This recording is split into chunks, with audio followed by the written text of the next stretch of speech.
These people suddenly barged into the house and the wife asked, "Who are you?" But the man said, "Our boss has something important to say to you." The girl confidently said, "From now on, you need to listen very carefully to every word I say." Confused and uneasy, the wife asked, "What's going on here?" The girl replied, "I'm your husband's ex-girlfriend. Here's $1 million.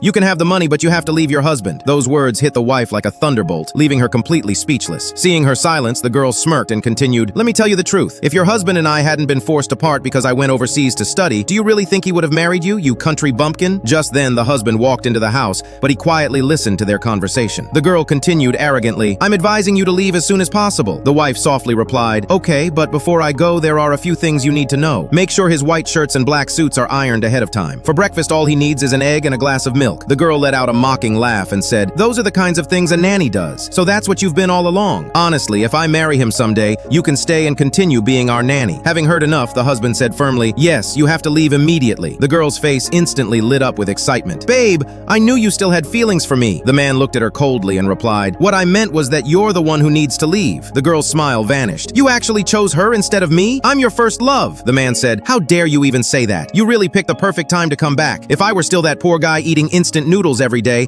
I doubt you'd even look at me twice. Your family is wealthy and influential, and you're a successful graduate from overseas. But after meeting my wife, I finally understood what a truly good woman is. In this lifetime, she is the only woman I will ever choose." The girl pleaded, "Babe, you're successful now. A man like you should have a classy woman like me beside you. Unlike her, she's just a country bumpkin. How could she ever be worthy of you?" The man immediately replied, "And what makes you think you're prettier than my wife? Let me tell you something. My wife simply doesn't spend time dressing up because she's always busy taking care of our family. If she did, she'd be 1,000 times more beautiful than you." The girl asked, "Have you already forgotten everything we had together?" The man answered, "Forgotten? Back then I was willing to give up everything for you. But the moment you found out I came from the countryside, you abandoned me and used studying overseas as an excuse. I remember every bit of it." The girl quickly said, "Babe, how can you think that? Didn't I leave because I wanted a better future for both of us? And look, I've come back for you. Now you're successful, and with my family's connections, your company could reach even greater heights. You shouldn't throw me away for this old hag." But the man turned toward his wife and softly said, "Sweetheart, please put this on." Then he turned back toward the girl and continued, "Let me tell you something. My wife sacrificed her youth for me. When I was poor, she was willing to eat instant noodles with me. When I had nothing, she stayed by my side. She endured every hardship with me. Now that I finally have the ability, it's my responsibility to give her the life she deserves." After the wife had changed and returned, the room fell silent. The husband looked at the girl and said, "Do you see now? When it comes to appearance, my wife is far more beautiful than you. But more importantly, her heart and character are worth 1,000,000 times more than yours." The girl shouted, "I'm warning you! My family has wealth and power. If you offend me, we'll see how long your company survives in the business world." But the man remained calm and fearless as he replied, "Do whatever you want. Now take your money and leave immediately. Give one like for this amazing husband."